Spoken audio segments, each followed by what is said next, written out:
హిమాలయాల్లో ప్రతిష్ఠించాడు. ఇప్పటికీ ఉంటాయని విశ్వసిస్తారు. కైలాసగిరి మీద దిక్సూచి పనిచేయదు, అందుకే దీన్ని భూమి కేంద్రమని అంటారు. కైలాసగిరి మీదనే కల్పవృక్షం కూడా ఉందని చాలామంది నమ్ముతారు. కల్పవృక్షం కింద కూర్చుని ఏ కోరిక కోరినా అది నెరవేరుతుందని నమ్ముతారు. ఇందులో దేవతల శక్తులు దాగి ఉంటాయని కూడా చాలామంది విశ్వాసం.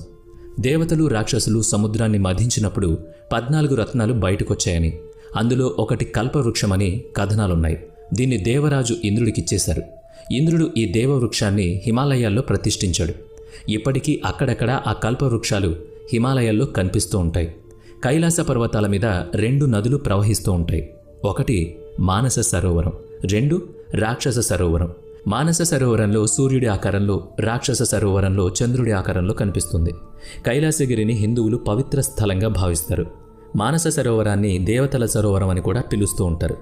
అనేక దివ్యశక్తులు ఈ సరోవరంలో స్నానమాడేందుకు వస్తూ ఉంటాయని నమ్ముతారు.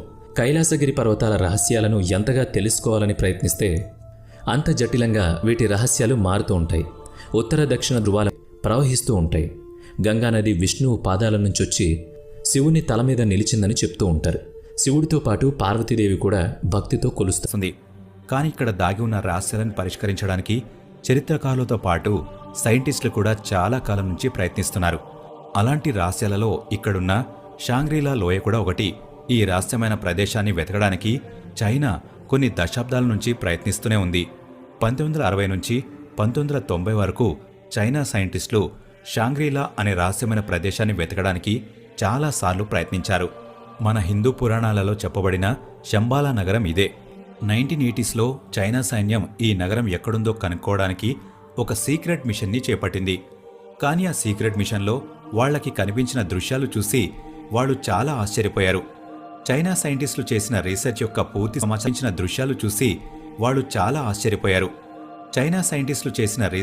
పూర్తి సమాచారం ఏంటో ఈ వీడియోలో చెప్తాను. వీడియోని ఎక్కడా స్కిప్ చేయకుండా ఎండ్ వరకు చూడండి. కైలాస పర్వతం ఈ ప్రపంచంలోనే రహస్యకరమైన పర్వతమని చెప్పడంలో ఎటువంటి సందేహం లేదు. ఎందుకంటే ఈ ప్రపంచంలోని దాన్ని ఎవరూ ఎక్కలేకపోతున్నారని ఎన్నో కథలు వినిపిస్తూ ఉంటాయి. చైనా ఈ నగరాన్ని షాంగ్రీలా అనే పేరుతో పిలుస్తుంది. 1980స్లో చైనా సైంటిస్టులు ఒక టీంగా ఏర్పడి కైలాస పర్వతం కింద ఉన్న ఈ అద్భుతమైన నగరాన్ని వెతకడానికి ప్రయత్నించారు. ఎందుకంటే మన హిందువులతో పాటు బౌద్ధ మతస్థులు కూడా షాంగ్రీలాని చాలా పవిత్రమైన ప్రదేశంగా భావిస్తారు. టిబెట్ ప్రజలు ఈ మిషన్ని వ్యతిరేకించారు. కానీ చైనా మాత్రం రహస్యంగా ఈ మిషన్ని చేసింది. షాంగ్రీలా కోసం వెతుకుతున్న సమయంలో చైనా సైంటిస్టులు వాతావరణంలో ఎన్నో మార్పులను గుర్తించారు. ఇక్కడ భయంకరమైన హిమకంపనాలు కూడా వచ్చాయి. ఏదో అదృశ్య శక్తి షాంగ్రీలా నగరానికి అడ్డుకుంటున్నట్టుగా వాళ్ళకి అనిపించింది. ఆకాశంలో ఉరుములు మెరుపులు మొదలయ్యాయి. అప్పుడే వాళ్లకి ఒక విచిత్రమైన యుఎఫ్ఓ కనిపించింది. ఈ భయంకరమైన మంచు కలిగిన పర్వతాలలో మంచు కదలిక వల్ల ఆక్సిజన్ తక్కువగా ఉండటం వల్ల చైనా సైంటిస్టులు షాంగ్రీలాకి వెళ్లలేకపోయారు. కానీ వాళ్లకి ఈ పర్వతం అంచుల్లో కొన్ని వేల సంవత్సరాల క్రితం నాటి ప్రాచీన గుహ ఒకటి కనిపించింది. ఆ గుహ లోపలికి వెళ్లిన తర్వాత అక్కడ కనిపించిన దృశ్యాలు చూసి వాళ్లు చాలా భయపడ్డారు. ఈ గుహలో కొన్ని వేల సంఖ్యలో ప్రాచీన డాక్యుమెంట్లు దొరికాయి. వీటిలో చాలా రహస్యమైన సమాచారం ఉంది. కానీ అదంతా సంస్కృత భాషలోనే ఉంది. చైనా సైనికులు వాళ్లకు దొరికిన ఈ డాక్యుమెంట్లన్నిటినీ ఎవరికీ తెలియకుండా తమ దేశానికి తీసుకువెళ్లారు.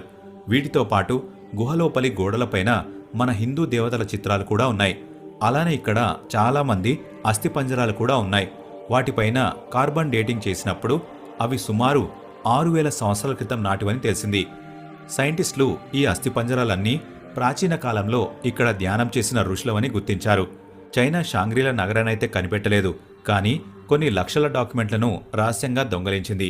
అప్పటి నుంచి చైనా తన ఆర్మీని షాంగ్రీలా నగరాన్ని కనిపెట్టడానికి చాలాసార్లు పంపించింది. ఇక్కడున్న రహస్యాలను తెలుసుకోవడం కోసం చైనా సైంటిస్టులు వాళ్లకు దొరికిన డాక్యుమెంట్లోని సమాచారాన్ని డీకోడ్ చేయడానికి ప్రయత్నించారు. కానీ ఎంత ప్రయత్నించినా అది సాధ్యం కావడం లేదు. ఇప్పటికీ ఆ సమాచారాన్ని వాళ్లు అర్థం చేసుకోలేకపోతున్నారు.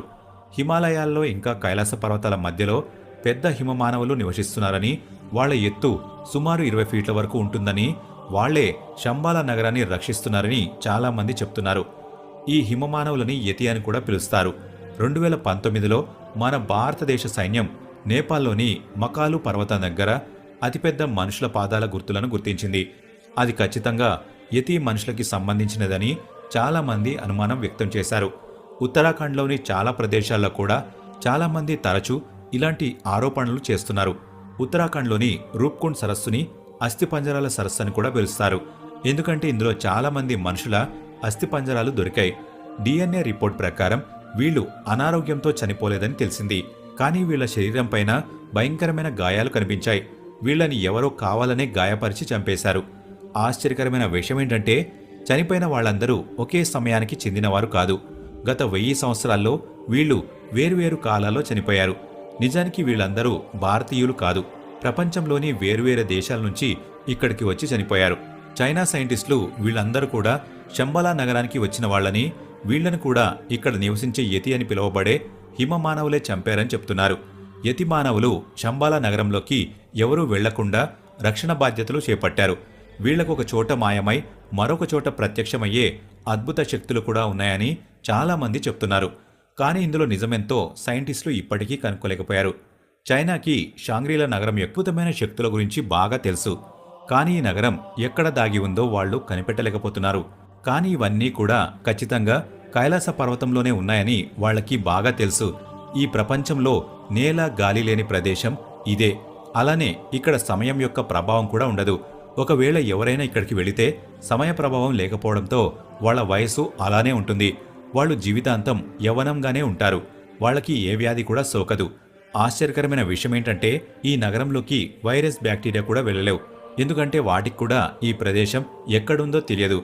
ఈ కారణం చేతనే చైనా ఈ దివ్యమైన నగరాన్ని వెతకడానికి ప్రయత్నిస్తుంది.